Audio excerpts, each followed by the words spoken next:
Hello everyone, I hope you all are doing well and you are using your time wisely.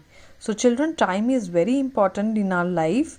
So in this chapter also we are learning different things about time. I hope you all are already having idea about different seasons and different months and different days. So you all know about the names of the months and names of the days.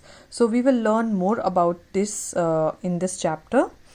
So firstly you have to learn about different seasons: spring, summer, monsoon, autumn and winter we are having in India.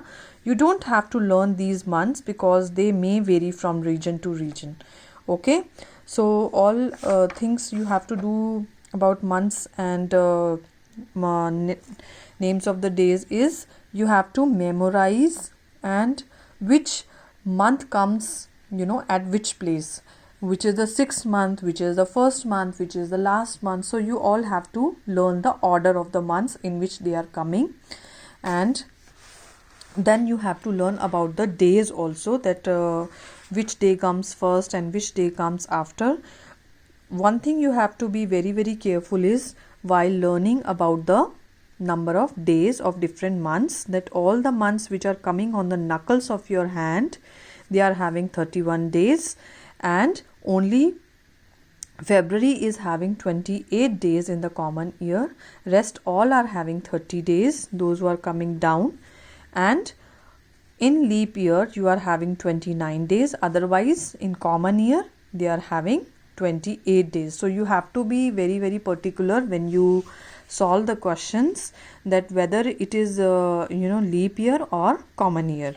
Then other types of questions which can come is you have to just find out the days after a certain date. I will not give you calendar, children, please. I have told you in the class as well. So those who have missed out, please remember, we will not mention any calendar to solve. You have to keep in your mind, if I am giving you any date, any last date of any month, for example, if I am giving you 2 days after January 31st, so you have to learn that after 31st I have to add in the February month. I don't have to look in January month. We will not do the simple addition. We have to change the month after 31st.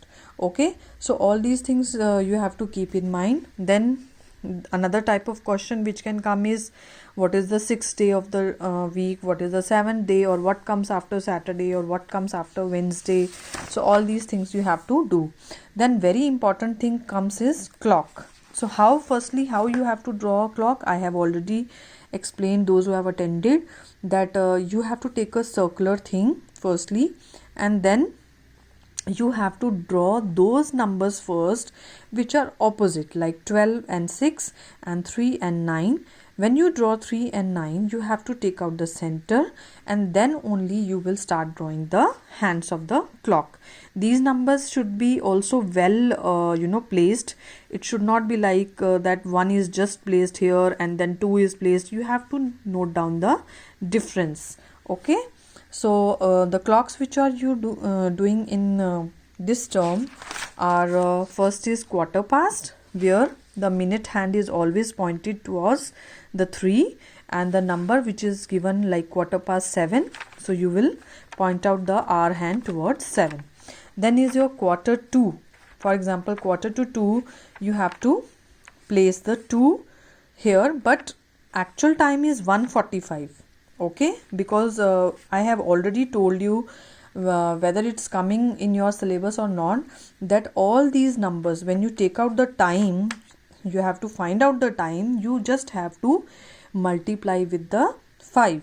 Like if the hour hand is pointed out here, then it is, what is the time?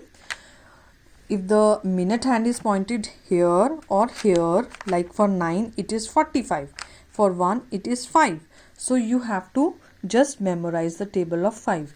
But in quarter 2 you have to keep in mind that it should not cross the 2. It should be somewhere near 2 but not crossing. Okay, so that you have to keep in mind.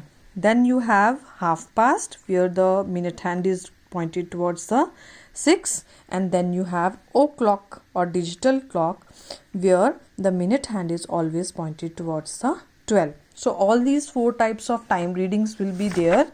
And one question I want to discuss is that when you talk about 1 hour earlier and 1 hour later, in 1 hour later you have to add on 1 hour of the time which is given to you, and in 1 hour earlier you have to subtract the time. Okay, you have to go behind. Whatever the time is given to you, you have to just go behind in earlier and forward in later. So that's all in this chapter, children. I hope you find it interesting and helpful. Thank you so much.